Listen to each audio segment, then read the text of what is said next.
সব সময় তো নাগাগঞ্জ রেস্টুরেন্টে খাইছেন, ঘরোভাবে কোনোদিন বানাই চাইছেন নি? বানানি এত সহজ, জানে একবার বানাইলে বারবার ঘরেই বানাবেন, রেস্টুরেন্ট আর যাইতে মন চাইতো না।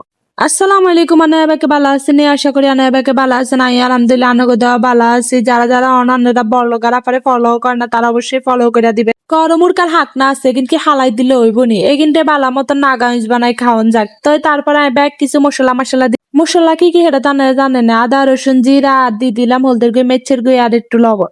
আটা কিনো মাইকা লইছি, ব্যাগ কিছু আটার মধ্যে দিই রাই সুন্দর করে এগেন্ডে রাখছি, যেখানটা এগেন্ডে অনেকক্ষণ রাখছি। রাই এগিনের মধ্যে আটা দিয়ে দিতে হইব। আটারে আবার বালা মতন মাখা জাকা করে লাইতে হইব। আর দিই যেন আটার আর মাংস একমতো হইয়া যায়।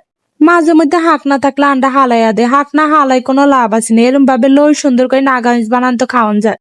আবার সুন্দর করে আয়ে কিন্তু মচমচ্চা করে বাজি করে লইতেছি, মানে একটু যেন মচমচ্চা হয় বা বেশি বেশি হয় এই জন্য। আপনারা তো লাল লাল হইলে বুঝবে না, লাল লাল হইলে টেস্টেই বোঝা যাবে। ইয়া নাই দিয়ে দিছি তেল। তেল কিন্তু বেশিও দিবেন না কমও দিবেন না। এবার প্রথমে তেল অল্প দিয়ে লাইছি, তখন আবার একটু দিছি, কারণ তেল কম হইলে আবার ভালো লাগতো না।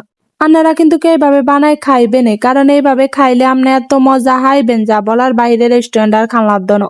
ইয়ান দিয়ে আমি ভালো মতন তেল দি তেলের একটু গরম করে লইতেছি। তেল গরম না করলে আবার কয়ের মধ্যে লাগিয়ে দেবো, তাহলে ভালো না। ইয়ান দিয়ে রসুন কুচা দিয়ে দিছি, 2 কোয়া দিতে হইব, বেশি দিতে ইতেন না। আপনারা যদি বেশি বানান তাহলে বেশি দিবেন, কম বানালে কম দিবেন। রসুন আবার বেশি দিলে রসুনের গন্ধ করবে, তাই বেশি দেই না, 2 কোয়া দিচ্ছি। ইয়ান দিয়ে আমি ভালো মতন রসুন টিনটে ভাজা করে লইতেছি। ভাজা হইলে রান্নাগো বেশি দরকার নাগাগঞ্জ জেলায়, সেটা হইছে বোম্বাই মরিচ। আপনারা যত খুশি বোম্বাই মরিচ দিবেন।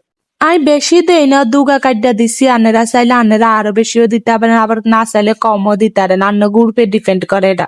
আই যেহেতু নাগাগঞ্জ একটু জাল জাল খাই আমি, কারণে আই 2 দিছি। আনেরা চাইলে যদি বেশি জাল হয় আবার হালকা একটু চিনিও দিয়ে দিন, তাহলে আর বেশি জাল হইতো না। আই আবার জাল জিনিস বেশি পছন্দ করি, মিষ্টি জাতীয় জিনিস কম পছন্দ করি, কারণ মিষ্টি জাতীয় জিনিস খাইতে ভাল লাগে না। আর তো কষ্ট তখন লাগছে যখন সসের বোতলে যাইয়া দেই, সস নাই, তখন অনেক কষ্টে যাইয়াই দিস। আর তো কষ্ট তখন লাগছে যখন সস বানাইতাম যাই দেই, সসের বোতলে সস শেষ। এই টাইমে অন কোনানো হামুনি, কি একটা ব্যাপার। ইয়ানো বারবিকিউ সসও দিয়ে দিছি একটু, তাও বোতলের তে বাইরে না। বোতল আর যে কি হইলো আল্লাহ জানে, ব্যাগ কিছুতে যে কম কম লাগতেছে আর কাছে। যাক এগিন দিয়ে আবার আমি বালা মতন লাড়াচাড়া করতেছি। এগিন দিয়ে বালা মতন মিয়াই লেবেন, দেখবেন বেশি একদম সহজ। এরম ভাবে এত সহজ ভাবে ঘরে বুঝে আনারা বানাইতে ইতেন না, এটা কোনো কথা?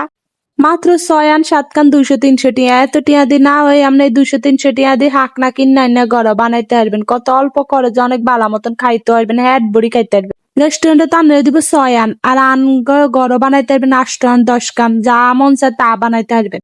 আই যখন এই প্রথম নাগামিজ খাইছি, এত জাল দিছিল যে কাইনতে অবস্থা খারাপ হয়ে গেছে। তারপরও খানা সারি ন ওই গেছে। ওই যাওয়া নাই প্লেটের মধ্যে ডাইলা লইছি। প্লেটের মধ্যে ডাইলা লই আবার দেখছেন কত সুন্দর একটা কালার আইছে। আর রান্না করে দেখাইতেছি অনেক বেশি গরম, কারণ মাত্র চুলাতে নামাইছি তো।